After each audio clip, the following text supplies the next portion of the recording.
Hey guys, and welcome to Quality Shot. I'm extremely excited to be joined once again by Umaid Asif, and we're going to be going through the Pakistan squad for the T20 World Cup. I thought, who better to get on than Umaid Asif, who most likely, and I know he's definitely played with or against each of the players in the squad, so he can give some fantastic insight, a lot more than I can to you guys watching. Um, First of all, Umaid, how are you doing? Alhamdulillah, how about you?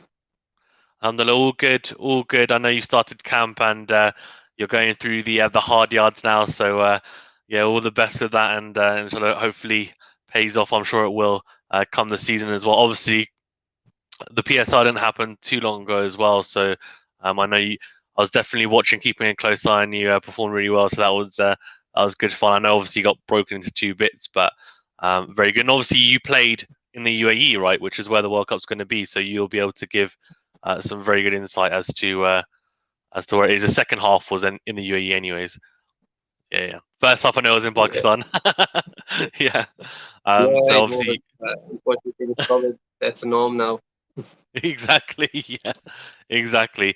So for the viewers who are maybe not just watching but are listening only, I'm just going to go through the squad and then I'm just going to fire some names to Melasf and just get his expert opinion on what they kind of bring. So obviously, Babar Azam is the captain, Shtab Khan vice captain, Asif Ali, Azam Khan, Haris Rolf, Imad Wasim, Kushtil Shah, Mohammad Hafiz, Mohammad Hasnain, Mohammad Nawaz, Mohammad Rizwan, Mohammad Wasim Jr., Shaheen Fridi, Saheb Maqsood, and Hassan Ali. And then we've got three travelling reserves in Fakr Zaman, Dahani, and Osman Qadir. So those are the three travelling reserves. Um, I wanted to ask you, so obviously Pakistan have got a strong squad here. Obviously Fakr Zaman, Dahani, and Osman Qadir have had, they've been part of, I guess, the squad in different series as well. Um, were you slightly kind of maybe not surprised, but did you think, okay, it's just a little bit unfortunate they haven't made the main squad? Is that just because Pakistan have got a lot of options, I guess?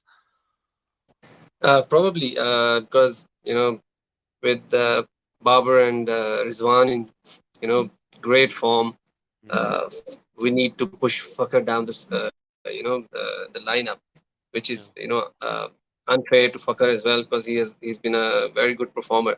So Pakistan has to go with the full strength. So uh, looking at that, Fakar Zaman had to be put in the reserves. Uh, with Babar and Rizwan, that's the opening pair throughout the World Cup to me. No matter Yeah. how they do, that's your backbone. The base they set. To for the hard hitters like Azam, like Asif Ali and Kushdil to come down and just blast away. So Yeah, no, I agree. So it's interesting because a lot of, obviously Pakistan are going to go with Babar Azam and Mohammad Rizwan on the top, and there's a lot of talk as to whether Babar Azam should bat at three, just because I don't know whether he'd be better there and maybe have more of a hitter at the top. But it sounds like for you as well, that is really important to have them both opening the batting, isn't it? Babar Azam and Mohammad Rizwan.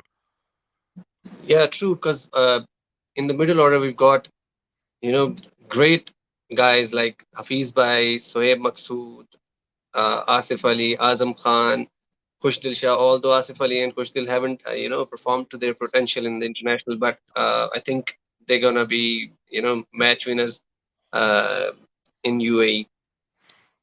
Yeah, I know they've got some very good records. Kushal Shah, I think, and Aswell have got good records in the UAE. So that'd be interesting to see if they can translate to the international stage. As you said, they've had fantastic domestic and franchise records, but haven't quite been able to replicate it internationally. So it'd be interesting to see if they can, because they are definitely exciting players.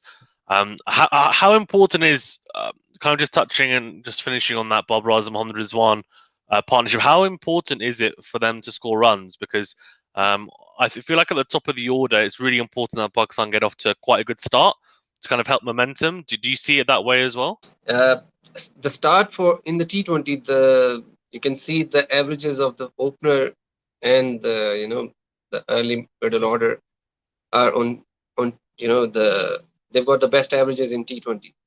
So for a team to be successful, these top three, four need to score big. One of them needs to score big. So it is important for any team. I was saying with Babar and Zwan in good form, we've got a good middle order now. With although our middle order hasn't performed to the potential in the recent T20s, but I think they've got what needs to be in a team to be successful in the World Cup. Yeah, agreed. And then I guess the final thing, I guess, on Babar, what make for you as a bowler who's bowled against him, what makes him so hard to bowl to in the T20 format? Because he's obviously been phenomenal for not just Pakistan but in franchise cricket. What makes him so? What gives him the X factor, I guess, in the T20 format? You talking about Babar? Yeah. I think it's the conventional shots he plays to the good deliveries as well. You can bowl a good delivery and think that's a good ball, but he'll hit you for a four. He'll just clip you from off stump to the mid wicket area, or maybe just dab it down to third man to a hard length for a four. So that's what makes him a really difficult batsman to bowl. You Yeah. have to have a proper field set for him, for his go-to shots on a good ball. You can't stop a boundary on the bad ball to any batsman. If you're lucky, they'll miss it, but you have to set the field for the good balls and to your strength, to the strength of the batsman where you're gonna bowl. Yeah, agreed. And how important do you think spin's going to be in the UAE? Obviously, you've played for the second half of the PSL, and obviously last year as well, the PSL was in the UAE as well. How important did you find spin was in the conditions, and how do you think Umaid Asim? I'm assuming it's going to be Umaid Asim and Shadab Khan. It could be Shadab Khan and Mohammad Nawaz, but obviously it's going to be one left arm spinner and one leg spinner most likely, and then I guess you have Mohammad Hafiz might bowl a bit of off spin as well, and I think Kushal Shah can bowl some left arm spin as well. But I guess we're looking more mainly at Shadab Khan and Umaid Asim, I'd assume. How important are they going to be for Pakistan's chances? Look, spinners, you can see the top 10. You'll find most of them as are the spinners in top 10 bowlers in the world. So spinners, mostly leg spinners, they have a very crucial role in team success. With Shadab and Imad and Nawaz, we got the spin option covered, but it depends on how the pitches behave. You decide on the day of the match how the pitch is looking.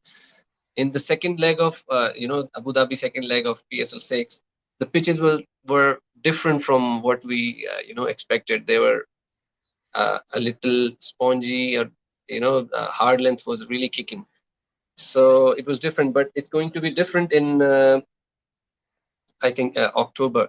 It's going to be different from that. So the team plan has to be, after you check how the pitches are going to be.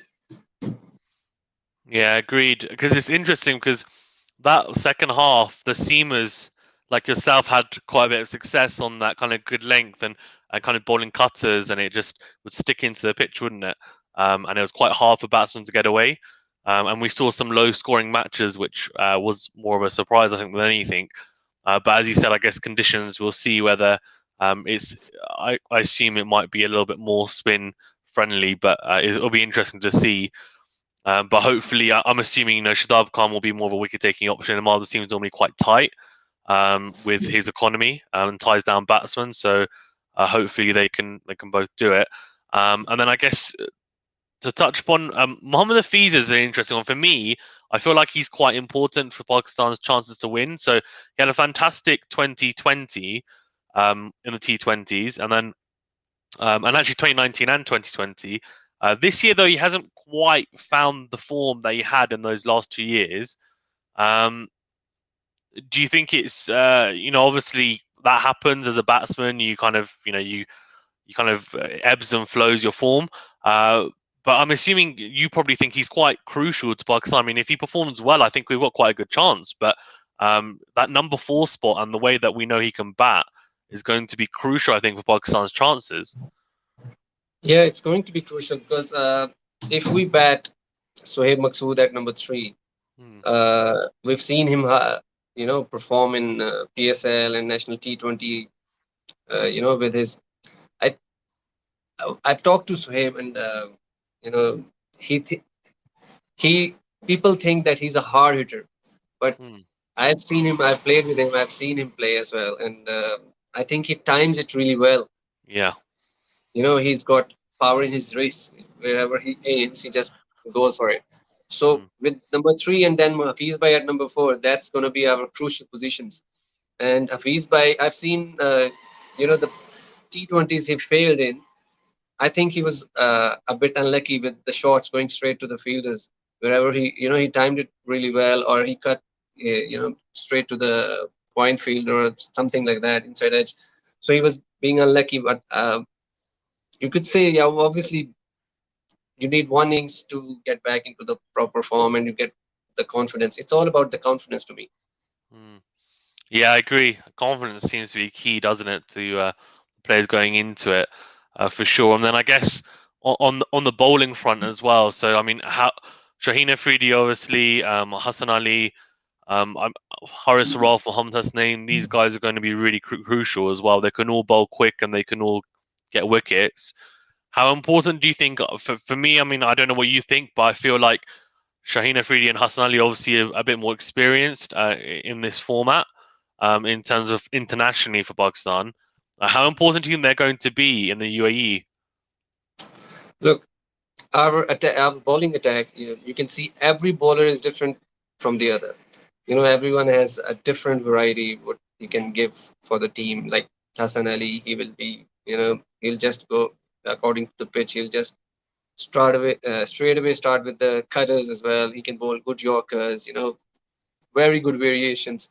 With Haris Rauf, we got speed, we got pace, to deceive the batsman. We can target their ribs, or, with short bounces.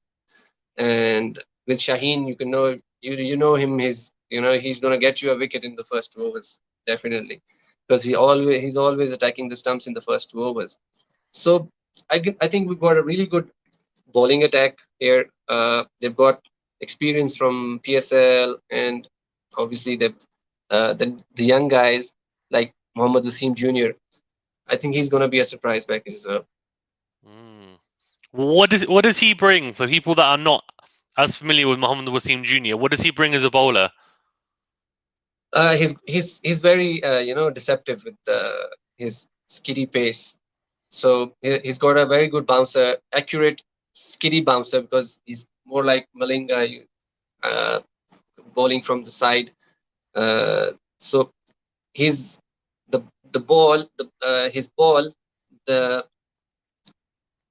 the seam doesn't hit the wicket, Mm. the pitch. It's the side of the ball, and it skids on more.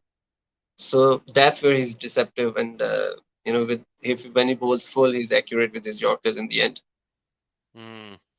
No, that's very interesting, very unique, isn't it? That being able to have that kind of difference, not hitting the pitch with the seam and it's just skidding on, keeping a bit lower as well. And I guess it's quite unnerving for a batsman, or quite uncomfortable when it's coming on quicker than you expect. So I'd be interested to see if he gets a chance as well, which I'm sure he will.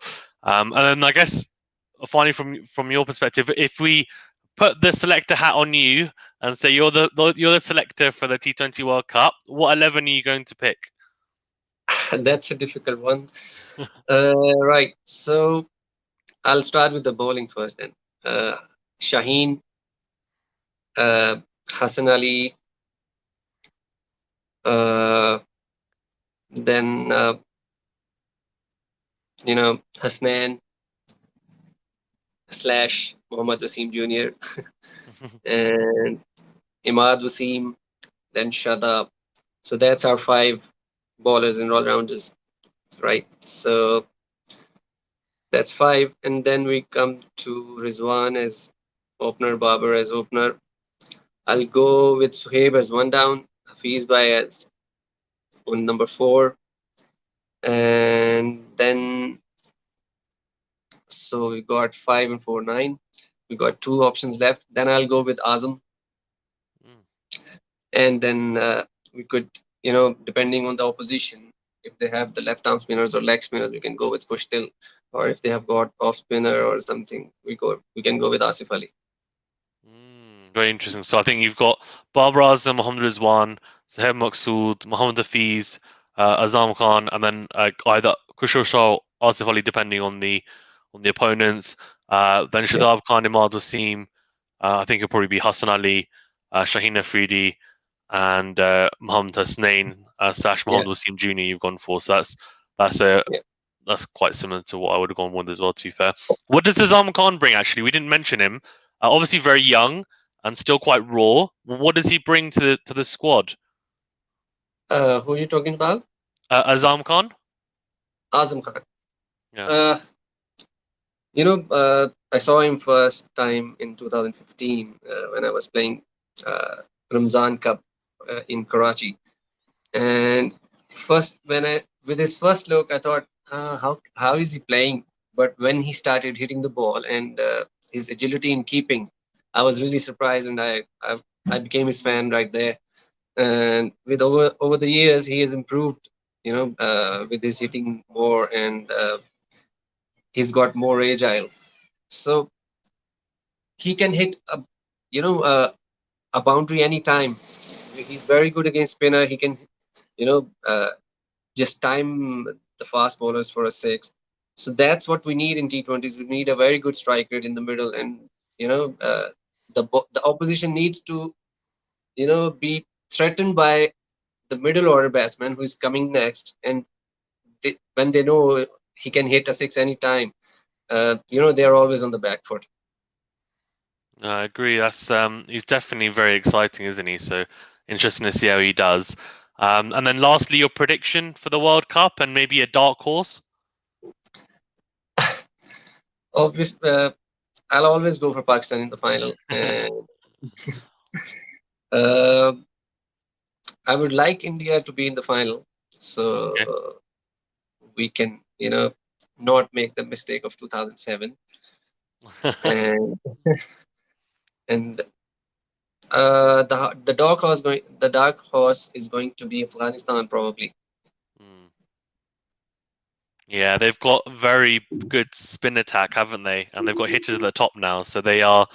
I feel like Pakistan have got a very tough group. Actually, I feel like we've got the toughest group out of the two, with India, New Zealand, and Afghanistan. I think that's a pretty tough group. So that'll be interesting. But yeah, inshallah, hopefully we can get it done, which will be interesting. Yeah, thank you, Inshallah. Med, for being on. I really appreciate it. Thanks for taking time out of your day as well to be on. Great to have your expert insight as well. Obviously, you've played with, with or against all these players, so it's amazing to be able to get your views on it. Is there anything you want to touch upon before we wrap up?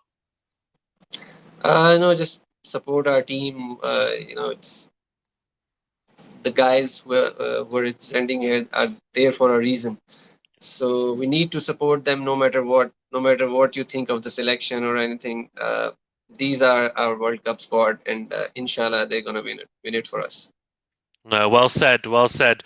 I think it's fine to discuss it before the World Cup, but as soon as it starts, got to be right behind the country. So inshallah, hopefully, they feel that as well, and also in conditions which most of the players, if not all of them, have played in. So hopefully that gives them a slight advantage as well, which would be nice. Thank you again, Umaid. I really appreciate it, guys. If you haven't already, please do like and subscribe to the channel if you haven't already, and do of course check out if you have not checked out Umaid Asif, then do go check him out. Obviously, he's on Twitter, Instagram as well, so do follow him as well. Thank you, man. I really appreciate it. And guys, stay safe and well. Thank you very much.